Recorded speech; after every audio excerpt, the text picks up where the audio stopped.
Vuoi assaggiare una birra dove al suo interno scopri la specialità tipica friulana? Lumi Beer, il prodotto ricavato in 20 ettari di terreno coltivato orzodistico, biodiversità, performance ambientale. Lumi Beer nelle sue 5 versioni disponibili, 4 per consumo veloce e dissetante e la versione Magnum per intenditori. Lumi Beer si abbina a qualsiasi palato. Lumi Beer è un prodotto esclusivo Azienda Agricola Pancera, il buon seme, i buoni frutti.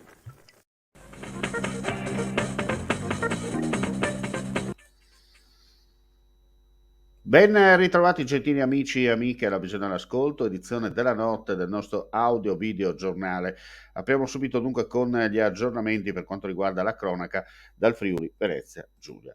Ed è una notizia che è uscita in serata perché la Carinzia e Villac mettono a disposizione tamponi gratuiti nei centri dedicati per garantire ai turisti italiani un soggiorno tranquillo prima del rientro a casa.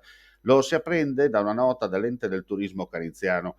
La nuova ordinanza firmata dal ministro della Salute italiano prevede che dal 16 dicembre fino al 31 gennaio prossimo tutti coloro che abbiano soggiornato in Austria e si accingano a tornare in Italia dovranno esibire l'esito negativo di un test molecolare o test antigenico eseguito nelle 24 o nelle 48 ore precedenti all'ingresso nel nostro paese.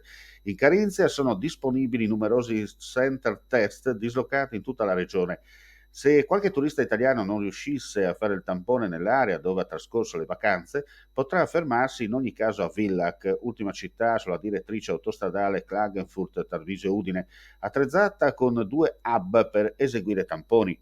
Questi, predisposti per effettuare i test antigenici gratuiti, sono il Test Container Nicolai-Platz Villac, tutti i giorni con orario continuato dalle 9 alle 19 durante le festività, nei giorni 24, 25, 26, 31 dicembre e 1 gennaio, l'orario sarà dalle 9 alle 13. Oppure quello allestito nell'area parcheggio del centro commerciale Atrio Villac con i seguenti orari: lunedì e venerdì dalle 7 alle 12, dalle 13 alle 19, il sabato dalle 7 alle 12 e dalle 13 alle 18, escluso domenica e giorni festivi.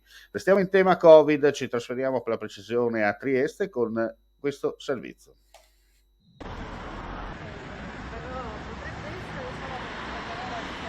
Sicuramente è una giornata importante, parte dal Burro per la vaccinazione dei bambini nella fascia da 5 a 11 anni, vediamo che l'adesione comincia a muoversi e tutti auspichiamo che le famiglie comprendano l'importanza della vaccinazione dei bambini a tutela loro e ovviamente a tutela anche di tutte le persone con le quali purtroppo i bambini hanno a che fare e appunto purtroppo potrebbero anche vedersi contagiare o loro inconsapevolmente contagiare le persone che hanno vicino.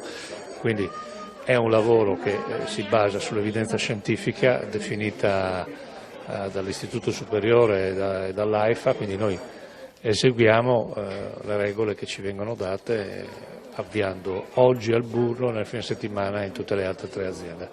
Ciao a tutti, sono il grande chef del Burlo Garofalo. Torniamo in studio, ci spostiamo per la precisione in questo caso a Udine per un'iniziativa anche qui molto importante. Udine è protagonista di Fare Scuola, il progetto di Enel Cuore e Fondazione Reggio Children Centro Loris Malaguzzi, che promuove nuovi criteri di progettazione e utilizzo degli spazi scolastici. Nel capoluogo friulano, all'interno della scuola primaria Garzoni, è stato infatti realizzato uno spazio polifunzionale specificatamente progettato per stimolare e realizzare la creatività sociale dei bambini. E adesso andiamo a chiudere con un servizio da Gorizia perché questione app in arrivo per effettuare il rifornimento con carta regionale sconto carburanti. Per ora è un progetto solo sulla carta, chiaramente, ma dietro ci sarebbe un pericoloso futuro nero per i gestori delle stazioni di servizio che potrebbero anche sparire secondo alcuni. Sentiamo dunque il tutto da Manuel Rizzi, gestore di una stazione a Gorizia, quelle che sono le ultimissime. Gentili amici e amiche della Visione all'Ascolto, buongiorno, siamo a Gorizia per sentire direttamente da Manuel Rizzi a una settimana di distanza com'è la situazione per quanto riguarda questa famosa app che dovrebbe in teoria agevolare gli utenti ma penalizzare probabilmente i gestori delle stazioni di carburante. Sì, il partito ha voluto fare questa protesta, ho voluto mettere questo cartello davanti al mio distributore per sensibilizzare ancora di più la situazione a livello regionale. Sto sentendo molti clienti che sono contrari a questa procedura. Sto vedendo come sta avvenendo la situazione in Lombardia con la nuova app che hanno creato laggiù.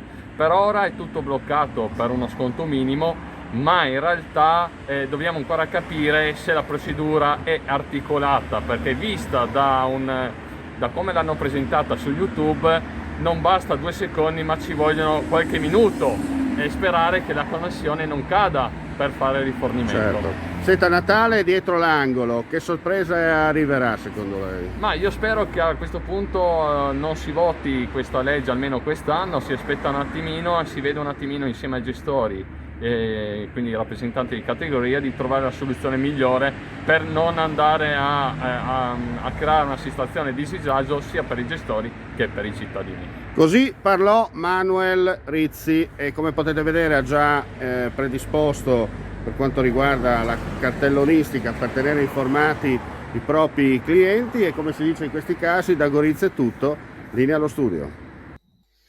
E noi dallo studio vi ringraziamo per la visione e l'ascolto, le ulteriori news chiaramente sul nostro sito friulitv.net, per quanto riguarda il live torneremo chiaramente domani mattina. Vista l'ora, sono le 23:20 per chi ci sta guardando e ascoltando in diretta e anche per tutti coloro che seguiranno in leggera differita questo spazio informativo, non resta che augurare la buonanotte.